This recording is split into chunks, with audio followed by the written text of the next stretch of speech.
میرے پیارے آقا صلی اللہ تعالی علیہ وسلم کے پیارے دیوانوں، سرکار غریب نواز ہندوستان کے ولیوں کے سردار ہیں، ہندوستان کے ولیوں کے تاجدار ہیں۔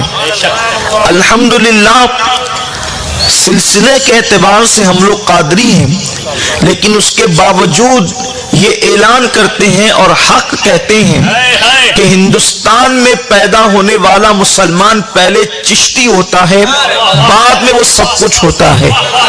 اس لیے کہ کربلا کی خیرات اگر ہمیں ملتی ہے تو غریب نواز کی چوکھٹ سے ملتی ہے، نجف اشرف کا پتہ ملتا ہے تو غریب نواز کی چوکھٹ سے ملتا ہے، مدینہ منورہ کا در ملتا ہے تو غریب نواز کی چوکھٹ سے ملتا ہے، حتیٰ کہ بغداد معلیٰ غوث پاک کا فیضان بھی ملتا ہے تو غریب نواز کے قدموں کی خیرات کے طور پر ملتا ہے۔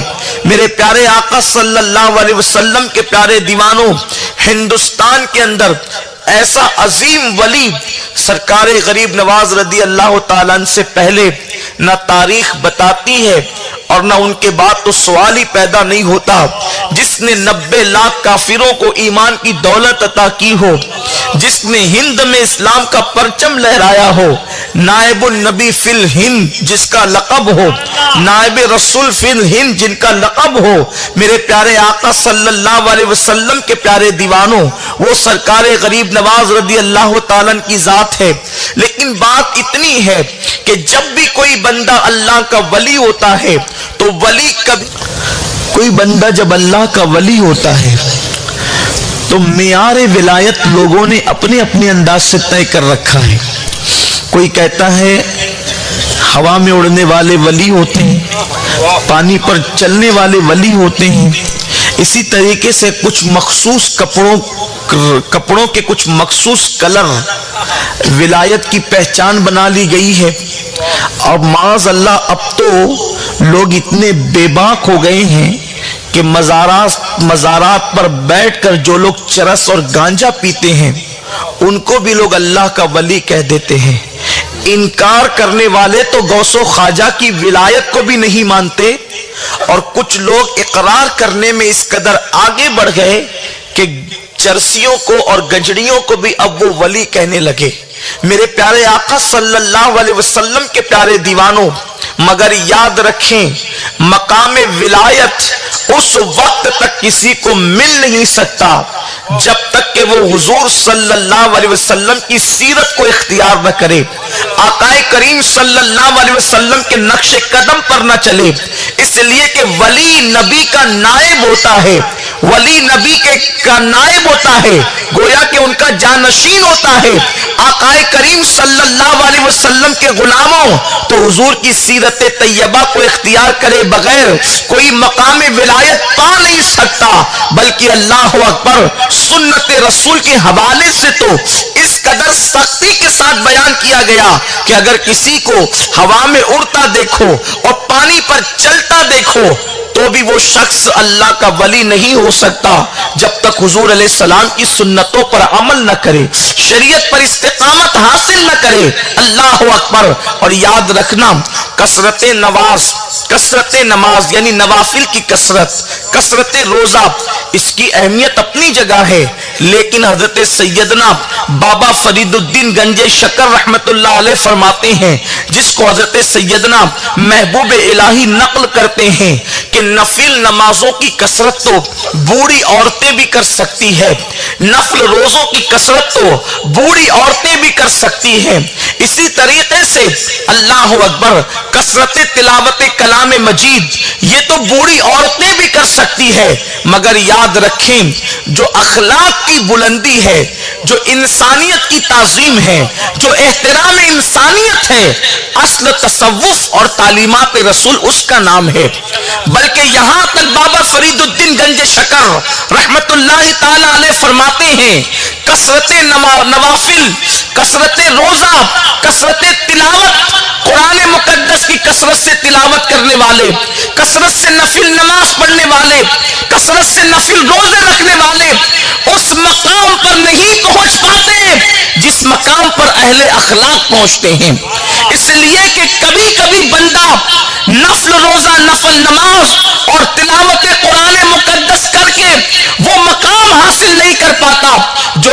کی بلندی پر پہنچ کر بندہ حاصل کرتا ہے، بلکہ یہاں تک فرمایا کہ قیامت کے دن سب سے زیادہ وزنی اگر میزان پر کوئی نیکی ہوگی تو وہ تمہارے اچھے اخلاق ہوں گے۔ میرے آقا صلی اللہ علیہ وسلم کے دیوانوں، احترام انسانیت آج لوگوں کے دلوں سے نکلتا جا رہا ہے۔ انسانیت کا احترام، ہم یہ سمجھتے ہیں تسبیح گھمانے سے ہی انسان اللہ کے قریب پہنچ جاتا ہے۔ حضرت سیدنا امام جعفر صادق رضی اللہ تعالیٰ عنہ فرماتے ہیں کہ زمین پر جتنے ذرات ہیں اتنے اللہ تک پہنچنے کے راستے ہیں، اور اللہ تک پہنچنے کا جو سب سے قریبی راستہ ہے وہ اللہ کی مخلوق کی خدمت ہے، اللہ کے بندوں سے محبت کرنا ہے، اللہ کے بندوں سے پیار کرنا ہے۔ لیکن افسوس کی بات یہ ہے کہ اللہ آج نفل عبادتوں کی طرف توجہ زیادہ دی جاتی ہے، لیکن انسانوں سے محبت، انسانوں سے الفت، انسانوں سے ہمدردی، غریبوں سے پیار، یہ جو تعلیم ہے وہ دھیرے دھیرے ہمارے معاشرے سے فوت ہوتی جا رہی ہے، ختم ہوتی جا رہی ہے۔ نتیجہ یہ ہے کہ آج ہم داڑھیوں کی تراش خراش پر، آج ہم ٹوپیوں کی خوبصورتی پر، آج ہم لباس کی خوبصورتی پر بہت زیادہ زور دے رہے ہیں، آج ہم گفتگو کی خوبصورتی پر زیادہ زور دے رہے ہیں۔ کیا ہم نے اپنے دلوں کو بھی اللہ کی مخلوق کے حوالے سے خوبصورت بنا کر کے رکھا ہے؟ میرے پیارے آقا صلی اللہ علیہ وسلم کے پیارے دیوانوں، جب تک اللہ کی مخلوق سے پیار نہ ہوگا اس وقت تک اللہ و رسول سے محبت نہیں ہو سکتی۔ حضرت موسیٰ کلیم اللہ سے ایک دن میرے اللہ نے کہا، اے موسیٰ کیا تو نے میرے لیے کچھ کیا ہے؟ کیا تو میرے لیے کچھ کرتا ہے؟ حضرت موسیٰ کلیم نے عرض کیا، مولا یہ دین کی خدمت تو تیرے لیے کرتا ہوں، نمازوں کی کثرت تو تیرے لیے کرتا ہوں، روزے تیرے لیے رکھتا ہوں، عبادتیں تیرے لیے کرتا ہوں۔ اللہ نے فرمایا، موسیٰ یہ سب کچھ تو اپنے لیے کرتا ہے، ذرا کچھ میرے لیے بھی کر۔ تو حضرت موسیٰ نے سوال کر دیا، اللہ اب تو ہی بتا دے کہ میں تیرے لیے کیا کروں؟ تو اللہ نے ارشاد فرمایا، میرے لیے میرے بندوں سے محبت کیا کر، میرے لیے میرے بندوں سے پیار کیا کر۔ یاد رکھیں آقا کریم صلی اللہ علیہ وسلم کا اصل عنوان حضور کی سیرت طیبہ کے اندر جو ہمیں سب سے بڑا پیغام ملتا ہے وہ اللہ کے بندوں سے محبت ہے، اللہ کے بندوں سے پیار ہے، اللہ کے بندوں کی مشکلوں کو دور کرنا ہے۔ اللہ اکبر! آج اگر ہمیں کوئی گالی دے دے ایک تو ہم اینٹ کا جواب پتھر سے دیتے ہیں، لیکن اللہ کے حبیب صلی اللہ علیہ وآلہ وسلم کو مکے والوں نے کتنا ستایا، حضور علیہ السلام کو کتنا پریشان کیا، مگر میرے آقا صلی اللہ علیہ وسلم نے ان کا جواب اس سے بڑھ کر دینا تو دور کی بات ہے، آقا کریم نے اس کا جواب کس طریقے سے دیا۔ وہ لوگ حضور علیہ السلام کو معاذ اللہ پریشان کرتے ہیں اور آقا اس کے بدلے میں ان کو دعائیں دیتے ہیں، سرکار ان کو دعاؤں سے نوازتے ہیں۔ میرے آقا صلی اللہ علیہ وسلم کے دیوانوں، بلکہ اللہ جب میرے سرکار مکے سے نکل گئے اور حضور علیہ الصلوۃ والتسلیم مدینہ طیبہ پہنچے تو کسی نے آقا کریم کو یہ بات کہی، یا رسول اللہ آپ نے مکہ چھوڑ دیا تو مکے والے جو ہے وہ قحط سالی کے اندر مبتلا ہو گئے، اللہ نے ان پر قحط مسلط کر دیا، ان کو ان کے کیے کی سزا مل گئی۔ آقا کریم اتنا سننے کے بعد میرے اور آپ جیسا انسان ہوتا تو خوش ہوتا، دیکھا مجھے ستایا تو کس انجام پر پہنچے، مگر قربان جائیں سنانے والے نے تو خوشخبری کے طور پہ سنایا تھا، آپ مکے سے کیا نکلے، ان ظالموں کو اللہ نے کیفر کردار تک پہنچا دیا۔ میرے سرکار بے قرار ہو گئے، میرے ہم وطن پریشان کیوں ہیں؟ سرکار نے صحابہ سے کہا اناج جمع کرو، غلہ جمع کرو، اور اس کے بعد مکۃ المکرمہ بھجوایا، ساتھ میں یہ خط بھی دیا، یہ ہم نے اپنی طاقت کے مطابق بھیجا ہے، یہ کم پڑے تو خط لکھنا اور ہم تمہاری مدد کریں گے۔ میرے پیارے آقا صلی اللہ علیہ وسلم کے پیارے دیوانوں، یہ کس کے لیے ہے؟ جن لوگوں نے کانٹے بچھائے ہیں، جن لوگوں نے پتھر برسائے ہیں، جن لوگوں نے صحابہ کے کپڑے پھاڑے ہیں، جن لوگوں نے اللہ اکبر اتنا ستایا ہے، اتنا ستایا ہے کہ آقا کریم صلی اللہ علیہ وسلم حالت سجدہ میں ہیں تو گلے کے اندر چادر ڈال کر چادر کو بل دیتے ہیں تاکہ آقا کریم کی گردن کو معاذ اللہ وہ پھانسی دے دے۔ ایسے ظالموں کو میرے رسول قحط کے موقع پہ تانا نہیں دیتے بلکہ ان تک اناج پہنچاتے ہیں، اور پھر یہ بھی کہتے ہیں یہ تو اپنی طاقت بھر بھیجا ہے، ہے, کم پڑھے تو اور لکھنا اور عطا کر دیں گے. یہ اپنے نبی کا فرمان ہے, یہ آقا کریم صلی اللہ علیہ وسلم کی سیرت ہے. لیکن افسوس, بہت افسوس, بہت افسوس, آج یہ تصورات نکلتے جا رہے ہیں. نفس نفس نفس, انسانیت سے محبت معدوم ہوتی جا رہی ہے. آئیے سیرت رسول اور سیرت غریب نواز کے چند گوشے آپ کی خدمت میں پیش کروں. اگر میں یہ کہوں کہ غریب نواز کی زندگی مصطفیٰ جان رحمت کی سیرت کا عکس جمیل تھی, حضور کی سیرت کا عکس تھی, تو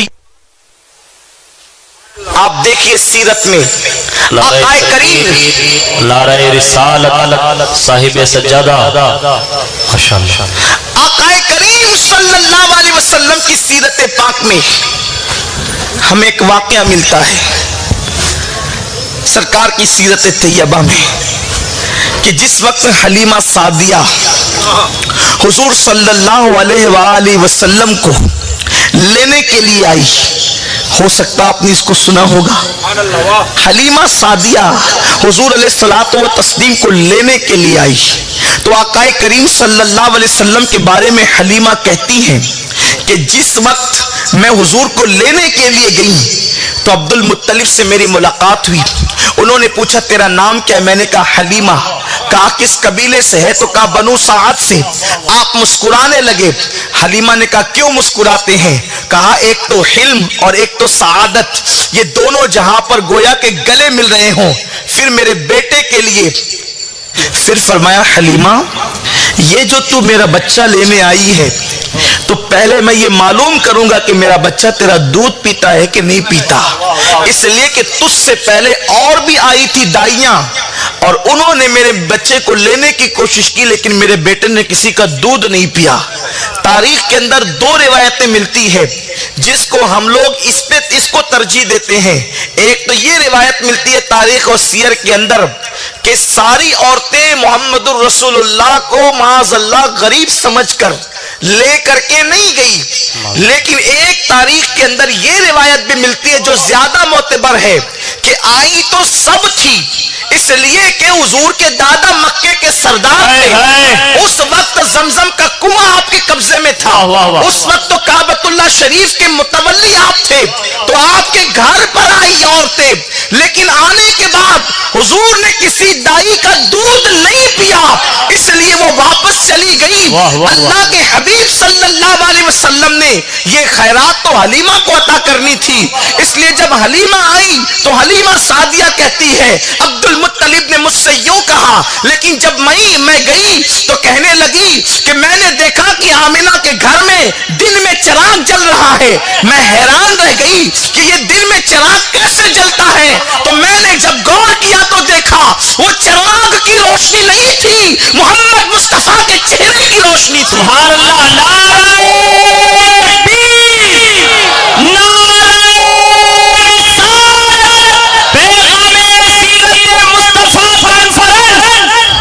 حلیمہ سعدیہ فرماتی ہیں جب میں جیسے ہی قریب گئی تو دیکھا کہ محمد عربی ایک تخت پر سو رہے تھے اور کپڑے میں لپٹے ہوئے تھے. جب میں نے ان کو دیکھا اتنا حسین بچہ میں نے کبھی دیکھا نہیں تھا, میں اس بچے پر فدا ہو گئی اور میں نے ان کے سینے پہ ہاتھ رکھا. جب ان کے سینے پہ میں نے ہاتھ رکھا تو میں نے کیا دیکھا, انہوں نے آنکھیں کھول کر مجھے مسکرا دیا.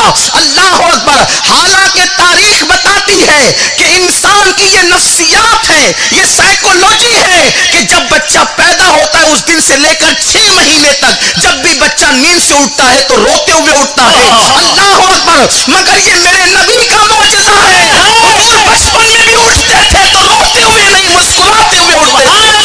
امام کہتے ہیں جس کی تسکی سے روتے ہوئے ہنس پڑے اس تبسم کی عادت میں لاکھوں سلام. حلیمہ کہتی انہوں نے مجھے دیکھ کے مسکرایا, جیسے انہوں نے مسکرایا میں دل و جان سے ان پر فدا ہو گئی. میں نے ان کو آمنہ کی اجازت کے بغیر اٹھا لیا اور اٹھا کر اپنے سینے سے لگایا. کہتی ہے کہ میرے سینے خشک ہو گئے تھے. میرا بیٹا عبداللہ پوری رات روتا تھا اس لیے کہ اس کو دودھ پینا نصیب نہیں ہوتا تھا, سینے جو خشک ہو گئے تھے فاقہ کشی کی وجہ سے. لیکن جیسے ہی محمد عربی کو سینے سے لگایا گویا خدا نے میرے سینے میں دودھ کی نہر جاری کر دی.